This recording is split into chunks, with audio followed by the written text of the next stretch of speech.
హల్లెలూయా, దేవునికి స్తోత్రం కలుగునుగాక. వచ్చి చూడు నా యేసుని అనేటువంటి ఈ కార్యక్రమాన్ని వీక్షిస్తున్నటువంటి నా ప్రియ సోదరి సహోదరులందరికీ నా హృదయపూర్వకమైనటువంటి వందనాలు తెలియజేసుకుంటున్నాను. ఈరోజు మన అంశం లోతు దినములు, ప్రభువు రాకడ దినములు. లూకా సువార్తలో ప్రభు హెచ్చరించాడు.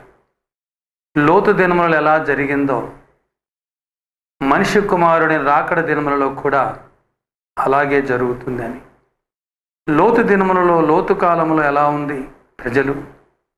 సొదొమ గొమొర్రా ఈ రెండు కూడా జంట నగరాలు. మన హైదరాబాద్, సికింద్రాబాద్ లాగా రెండు జంట నగరాలండి.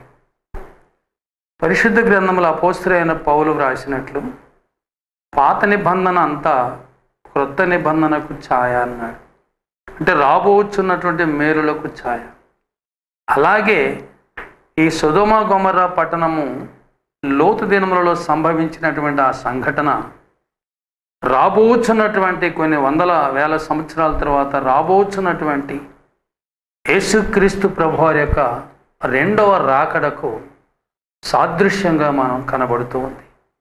లోతు దినములు ఎలా ఉన్నాయి? ఆ పట్టణాల్లో ప్రజలు మనం గమనించినట్లయితే చాలా దుష్టులు, దుర్మార్గులుగా ఉన్నారని బైబిల్లో వ్రాయబడింది. వారి కామ వికార చేష్టలు చాలా చెడ్డగా ఉండేవి.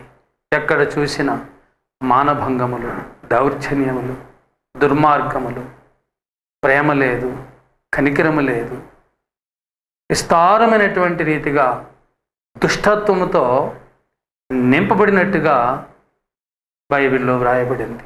అయితే దేవుడు ఆకాశం నుండి చూసి ఆ సొదొమ గొమొర్రా పట్టణములను అగ్నితో కాల్చివేయాలని దేవుడు ఉద్దేశించినట్టుగా మనం చూస్తున్నాం.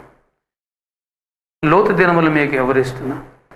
అక్కడ మనం గమనించినట్లయితే వాళ్ళు ఎంతగా చెడిపోయారని మనం బైబిల్లో చూడగలిగినట్లయితే, దేవుని దూతలు లోతు కుటుంబంలో బస చేయటానికి వచ్చినప్పుడు ఆ గ్రామంలో ఉన్నటువంటి వృద్ధులు, యవనస్తులు, పిల్లలు, చూడండి ఇక్కడ ఎవరన్నా